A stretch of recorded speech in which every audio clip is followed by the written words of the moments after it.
Hello, everyone, and welcome to another interview here on the channel. I am joined by an incredible creative guest who, if you don't recognize the name of their film production team, where have you been on YouTube? I'm insulted that you are my audience right now, but I won't be too insulted because I do need the audience. And this person is incredible, so I want to introduce you to them anyway. I am joined by the incredible Josh Mabie of Rogue Origin Films, a created fan content to create incredible films for all the sort of anime, live action content. We've got James Bond, we've got Naruto, we've got everything. If you're looking for fan content made by fans that, Netflix probably isn't going to be making for people, this is the place you want to be. Josh, thank you so much for coming to speak to me about Rogue Origin. Thank you so much for having me. I am flattered by the introduction. That was amazing. Thank you so much. Yeah, I'm Josh Mabie. I'm the founder of Rogue Origin, and I'm from Los Angeles. It's kind of where we're based.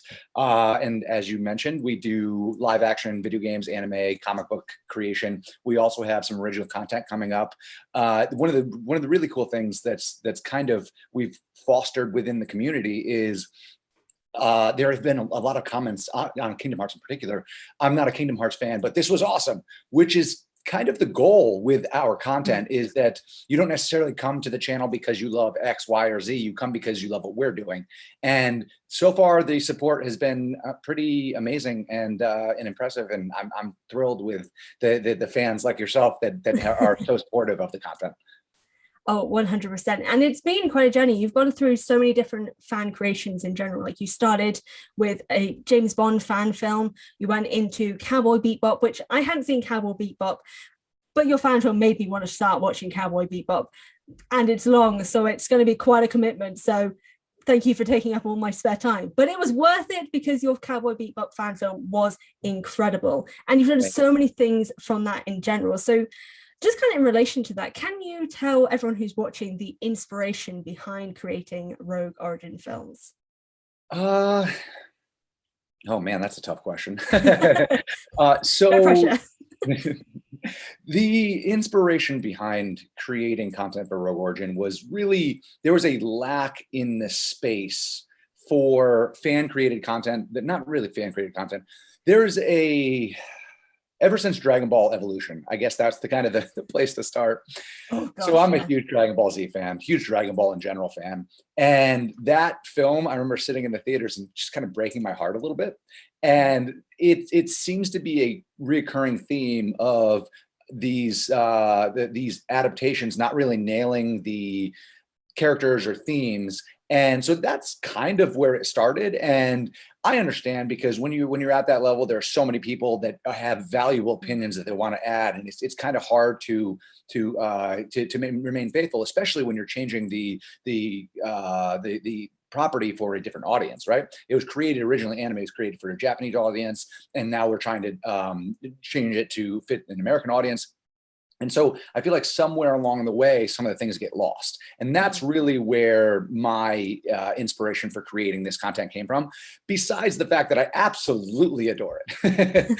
Like, I'm the biggest fan of all of these content. Like, I grew up reading comic books, and then I got hugely into anime. I think Princess Mononoke was one of the first things I watched that I was like, oh my God, this is amazing, besides Dragon Ball Z, obviously. And so seeing that, it really just opened the door for me to for the love of the properties. And then I'm a director. I've been directing commercials and music videos for a very long time, and I've always wanted to transition into narrative. And this is kind of my doorway into the way that I've talked about the channel to a lot of people. Is it's kind of like the sandbox. It's my playground to just experiment with different things and ideas and see what works and what doesn't, with really no strings attached. It's not like fortunately, because I'm a fan, a lot of fans resonate with the content. And ultimately, like, I want to experiment with and see what works, see what doesn't work. And so that when we do pursue longer form content, it's not that we know it's going to work, as opposed to getting out there and being like, oh, I don't know. And also, it's great because these pre-established narratives and characters gives you a place to tell stories from, where you don't have to worry about the like, oh, who is this character and what would they do, and it allows you to really just focus on the craft of filmmaking without having to worry about the writing, because the writing can be, I mean, and with that being said, the writing is very, very hard, but it really allows you to kind of work within a confined set of rules, as opposed to having no rules and then not really being able to focus on any one thing in particular. And that's the long and the short of where Rogue Origin came from. I'd been a part of a few other production companies and channels in the past where I directed a couple of pretty, some bigger things. And this is kind of the first foray that I wanted to pursue. And the content's really just the things that I resonate with and that resonate with the fans, hopefully.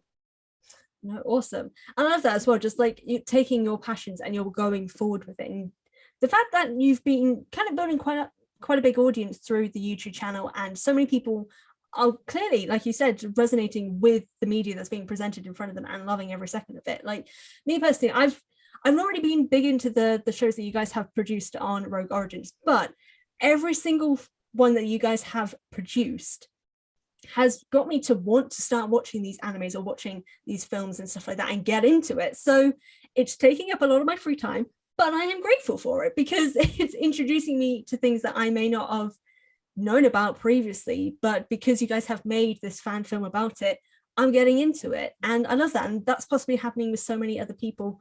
And even the people who are fans are going to be like, yes, more things to love from this fandom. We love this. And it's amazing. That's absolutely phenomenal to hear. And that's honestly one of the goals, is because I'm so deeply passionate about these things, being able to share that with a newer audience and people who wouldn't necessarily get into it to begin with. That's amazing. That's the greatest thing possible. Because these things are so, they're so good. Like you said, you hadn't watched Cowboy Bebop. That show is just a masterpiece. One of my favorite shows of all time. I mean, I talk about it in the BTS, but it's just so perfect. And every time I watch it, I find something new and something that I resonate with. And so to be able to, and there's a very big cult following to Cowboy Bebop, but it's not really a super well-known show. It's not like Dragon Ball or Naruto or and I feel like there are certain demographics of people that would love it that haven't necessarily given it a chance because it's like, oh, it's a cartoon, you know? Oh yeah, no, totally. And I think that's the thing about it. It's just, unfortunately, obviously in today's sort of media, though people are slowly getting into animation more, sometimes it does take seeing, often in terms of Hollywood, a bad live action adaptation of said anime to get you into watching the original. And in this case, they're watching a good live action adaptation of that media, and it's like, oh, I wonder what the origins of this are. Rogue Origin. Oh my god, hold on, I just got it. Rogue Origin, in a sense. You're bringing people to the origin of the animation. Anyway, sorry, I'm sorry, off point. But I mean, you kind of hit the nail on the head. That's one of the conceptions, the inception of where this the name of it came from. I wanted it to be a home for a bunch of different people coming together to create cool stuff, and that's kind of what it's become. And also, it's where do these things come from? And because we draw from all of these different sources and inspiration. So that's where the name of the company came from. Okay, awesome. Oh my god, I can't believe I stumbled on that by accident. Can I say I'm a genius? I can, but anyway. But like you said, you've been creating all these incredible things. Like you've created content for James Bond, Cowboy Bebop, like you said, Street Fighter, which was incredible and has wanted me to find a way to play that game again, and have just obviously recently released the project for Kingdom Hearts. I know you mentioned that all these things are projects that you've loved and the people that have worked on it with you have enjoyed as well. But what has led to your decision, besides your love for this media, to cover material like this, like animation and games and all that sort of stuff? Like, kind of what led to that decision? How did I choose the projects that I chose? Yeah. So interestingly enough, it's like I kind of just follow like my gut. with things. And Bebop was a project that was actually, I had shot before the start of Rogue Origin. And so because I love that thing so much, I had always wanted to do a Cowboy Bebop adaptation. And then when it came to some of the others, they all have weird backstories and inception points where, like, Oddjob, my friend Josh Hahn, who's Oddjob, came to me with a script and he goes, hey, there's this really cool comic book. I really want to do this thing. What do you think? And I read the script and I was like, this is very cool. Let's do it. And so that's how Oddjob got started. And we did the first, very first short, and then we're working on episode 2. So that's, and I'm very excited about it. It's very cool. We've got a lot of really awesome ideas that we're kind of toying around with. And so I think there's a great window for it, because with the ending of the last James Bond, it leaves a doorway for another character, and to be it's a great opportunity for that character to step into the limelight. And then Fatal Fury was Christian and I sat down and we just Christian Howard. I've worked with him on various projects, Iron Fist and Fatal Fury, and he's done some prop design for some of the other projects. He's a good friend, and him and I were just sitting talking one day. It was during the beginning quarantine. We just wanted to shoot something. And we love fighting games, and we're throwing ideas back and forth, like, how about this? And it was that one came out of the constraints of quarantine, where it was, I think we shot in late June or early July. And so it was a camera guy, him, me, and one other person most days. Like we did 3 half days, and it was just super, super small crew, because again, in the middle of the pandemic, we didn't, we just wanted to stay safe. And so that's kind of how that came about. We were just tossing ideas back and forth. And then, Bebop was something I'd shot before. Street Fighter's cool because it kind of, my buddy, I'd worked with Brandon before, Brandon Suhu. And so he was a friend, and he hadn't gotten a haircut in a while. And he was looking like Bruce Lee. I was like, oh man, he's the spitting image of Bruce Lee. We should do something with that.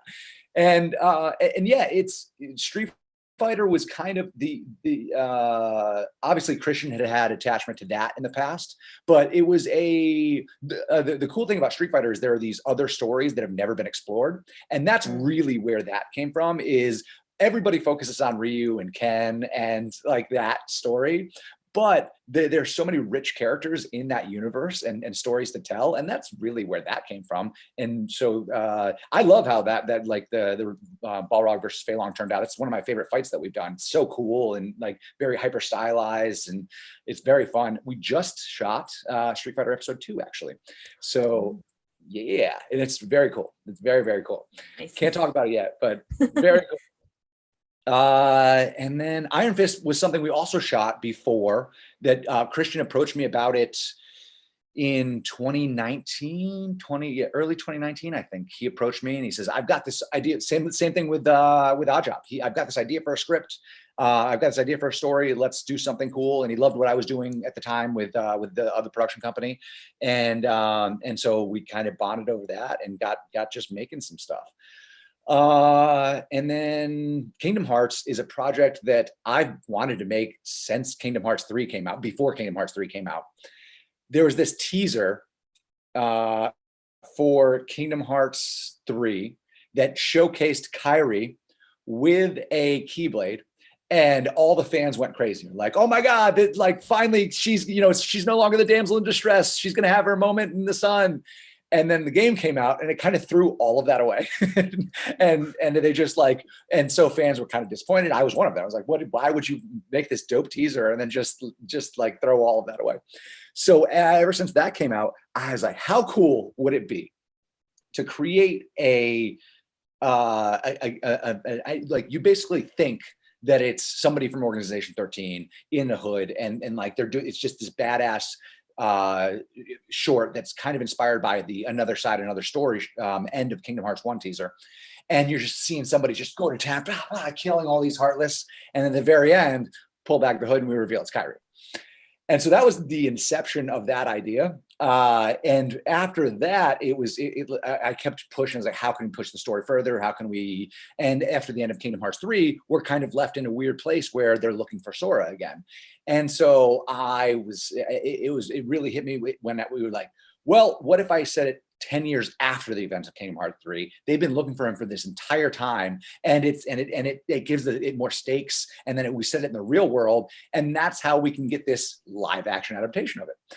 And have everything make sense, and so it's not cheesy and cartoony and weird and gigantic shoes.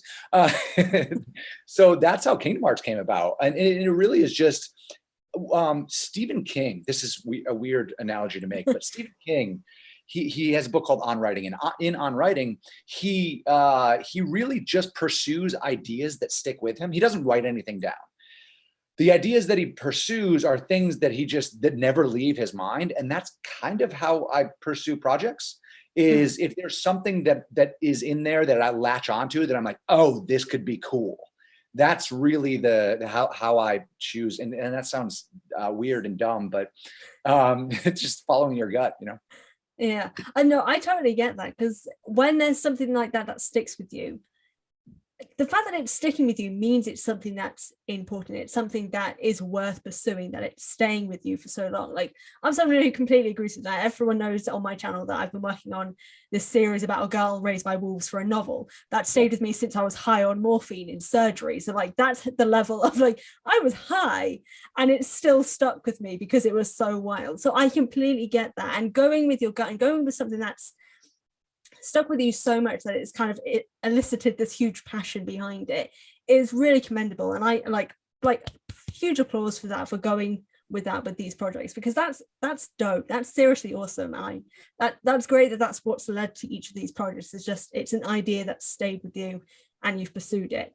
And you know, a lot of people can't always say that. Sometimes it's just something that just eventually slowly fades, but the fact you've gone out and done it as well is even better, and huge props to you for that. Oh, thank you. Appreciate that. All good. You mentioned a little bit ago, I can't even remember when it was. I think it was during the first question, but you mentioned about your behind the scenes sort of breakdowns and stuff. So you've done content on the YouTube channel about fight breakdowns and like cast and crew behind the scenes and such. Do you think you'll kind of do these for all of your content? Because personally, for me, like the fight breakdowns are incredible to see, like how all of these sort of stunts and stuff are broken down. For someone who is not athletically inclined, it's interesting to see how these sort of things are worked into the film itself. So do you intend to do more of these? And also, is there a reason behind doing these breakdowns and kind of like how they came about on the channel? Sure.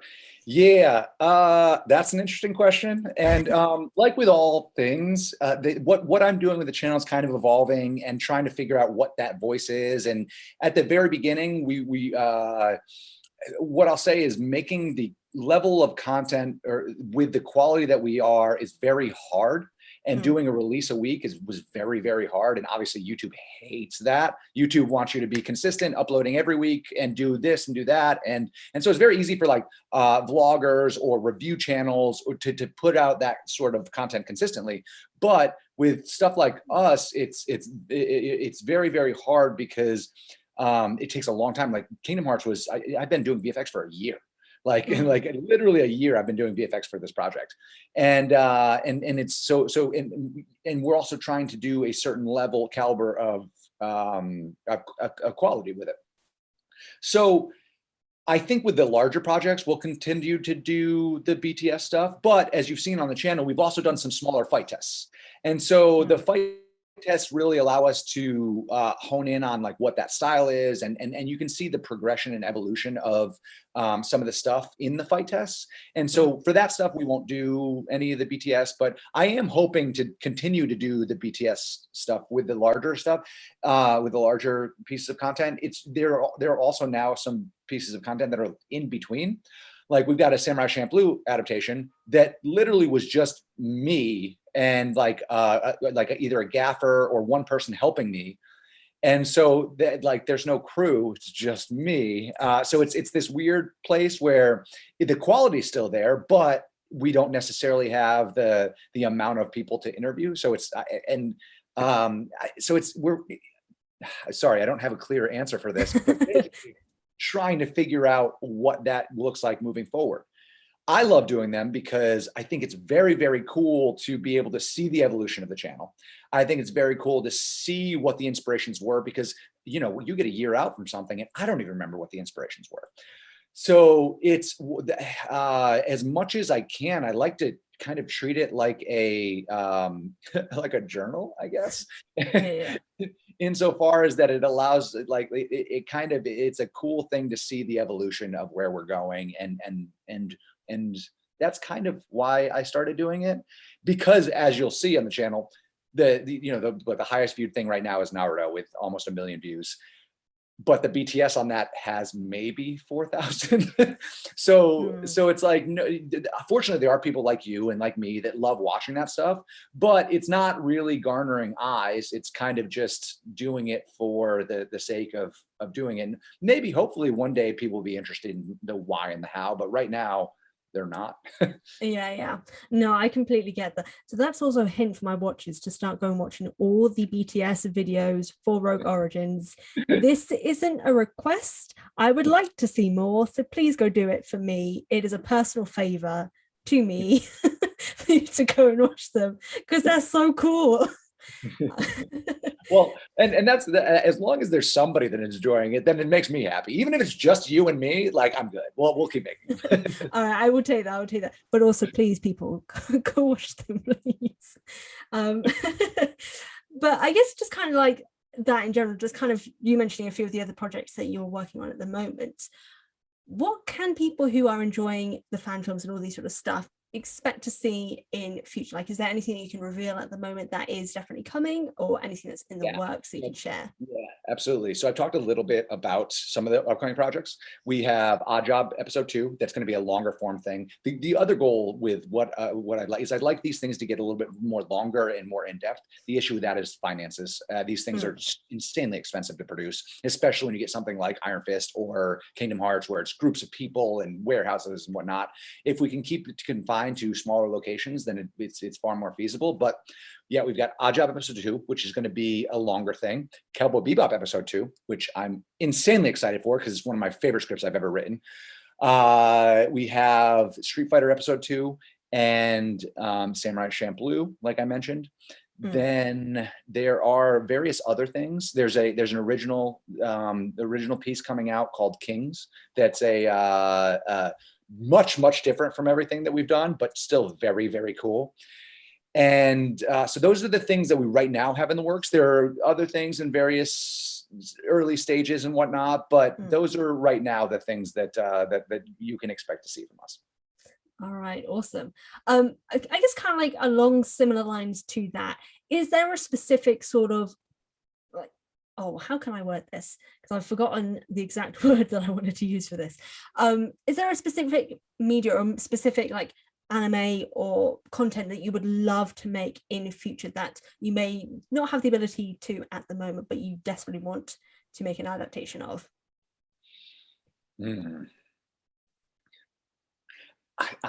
For me, it's really was Bebop. Bebop was the thing that I always, for some reason, it's just, I feel like there are certain anime and like anime in particular that it's like, why didn't they just do this in live action? Because it's better suited for that. And most of the time that's not the case. Most of the time things that are anime deserve to stay anime. But there are a handful of things that I deeply love that I would love to see it adapted into live action. Evangelion is one of my favorite, again, like Bebop, one of my favorite anime of all time. If you haven't seen it, worth checking out. 26 episodes, fantastic. Full Metal Alchemist is another one that it's just the characters, again, thematically, and the characters in that show are so awesome. I would love to see to do that. And then there are a few various other ones. Steins Gate is one that I adore, and they're doing an adaptation of. So I'm looking forward to seeing how that turns out. I think it's going to be fun. I could be wrong. I'm hoping that it's good. Yeah, and then, like I said, various other smaller things here and there that I think could be really, really cool. It's when it comes to Gundam's another one. I've got all of the Mobile Suit Gundam, the origin, like the manga over here that I absolutely adore, and they're doing an adaptation of that. I don't know if it's based on the Gundam, but it's. I hope that that's going to be good, because that story is just phenomenal. Like it's for coming out in 1979, one of the best sci-fi stories to date, and that was 50 years ago almost. Like that's and again, it's about like what it means. A lot of the reasons I love anime is it's about transhumanism and what the next stage of human being is. And so those are always really cool themes for me, especially when it comes to the sci-fi realm. It's because we always, art is our search for meaning. And so what I love about anime in particular is a lot of the stuff is about transhumanism, is what's the next step. Whereas a lot of other mediums, it's searching for meaning in who we are and our surroundings and what we do. And video games are interesting because video games, the search for meaning is more about like the playability and it's the control. It's almost like becoming a god level status inside the constraints of the game. So yeah, I don't know if that answered the question. I did, don't worry, it was all good. I literally, the only secondary question I had to that was like, okay, which Full Metal Alchemist, the first or Brotherhood, or both? They both, you know, what's interesting is they're both very good. Brotherhood obviously followed the manga way closer and is a much more like an adaptation, whereas the first Full Metal Alchemist, it really stands on its own. I know a lot of people are like Brotherhood's better. I don't know. I think that they both have their own merits and are both very, very good in their own rights. Brotherhood, I would probably be the one that I'd want to adapt, just because while the themes in the original Full Metal Alchemist are awesome and still hold up, there's just something about knowing where you're going from the first episode and then ending with with that ending that's so cool. Yeah. All right. So sorry, that was literally the first when you mentioned it, I was like, which one? That was the immediate question that came up to me. I was like, I can't ask now because I'll ask afterwards. But that's the first thing that came to my mind. But that's very cool. And it's also awesome that there are lots of different kinds of anime that I definitely can see working for adaptation, which is why it always frustrated me that the ones that they did end up choosing really were not made to be for live adaptation, like in Hollywood. It's like, why have you there are so many that could why? Well, and you're right, but also I feel like there are things that they've chosen that could still work. Like look at Ghost in the Shell. Ghost in the Shell should have worked. It's the perfect, like, it's essentially, it's a fantastic movie, like the 1995 version, a fantastic film that they could have just done a direct one-to-one translation into live action, and it would have blown people's minds, because it's essentially what The Matrix did in 1999. It blew people's minds. But instead they kind of toyed with the characters and the meaning, and it was more about, I did a video essay on this actually. Yeah, it's not on Rogue Origin. It's on my personal channel. It's like the only video essay I've ever done. And link me. Yeah, watch it on like 2x speed, because I'm very like slow, and I thought at that point I was like, I could do video essays. This could be fun. And then I'd rather make stuff. But it's the original Ghost in the Shell is about transhumanism, like we were talking about. It's about like what it means, what's the next step in human evolution. The live action adaptation was just about how memory makes you human, and it's like the past is what defines us, and it completely missed the point of Ghost in the Shell. And so it was very, very interesting to see what the like American version of that is, and how they kind of just missed the mark. But yeah. I guess kind of going into the final question for this, which is more just kind of letting people know how to support you guys. So can you tell everyone who is watching where they can support Rogue Origin, and can you tell everyone who is watching how they can support you and what they can expect in future and all the good stuff that is coming with Rogue Origin? Absolutely. So you can follow us on YouTube. Our YouTube channel is kind of our biggest outlet for content. We also have an Instagram. It's Rogue Origin Films on YouTube. It's rogue__ origin on Instagram. We do have a Twitter, but it's mainly just posted stuff from posting to Instagram. TikTok, we have a decent TikTok following. It's rogue__ origin on TikTok. rogue_origin on TikTok. And yeah, we've got, that's kind of the other hub of BTS content, because that has a lot of the video content that's just the small snippets that kind of show what the behind the scenes, and it's really cool. I love, I was initially hesitant about TikTok, but what I will say is the TikTok army, the fans, I love how supportive the fans are. It's almost like the YouTube community. Whereas on Instagram, you get a lot of people that are a little bit more, Instagram seems to be for the older generation, whereas TikTok is just a bunch of new people who are like, yeah, let's make cool stuff, and super supportive. So yeah, I love you, TikTok fam. All right, awesome. And for everyone watching, all of that's going to be linked in the description box, so be sure to head over there, check out everything on all of the socials, and support everything that Rogue Origin is going to be bringing out in future.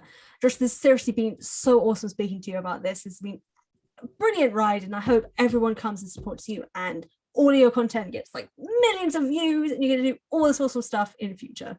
Thank you. And by the way, I know that you've been a fan almost from the beginning. I remember seeing comments from the very beginning from you. And so I'm so thankful to you, because it's people like you that have allowed us, because at the beginning, it's so hard. You know what I mean? It was really, really, because the growth was slow. There was, you know, for 6 or 7 months, it was only like 2,000 subscribers, and it was super, super like, I don't know if this is going to work. And then, but because of people like you and our fans, like, I love you guys. You guys are the best. Thank you for having me.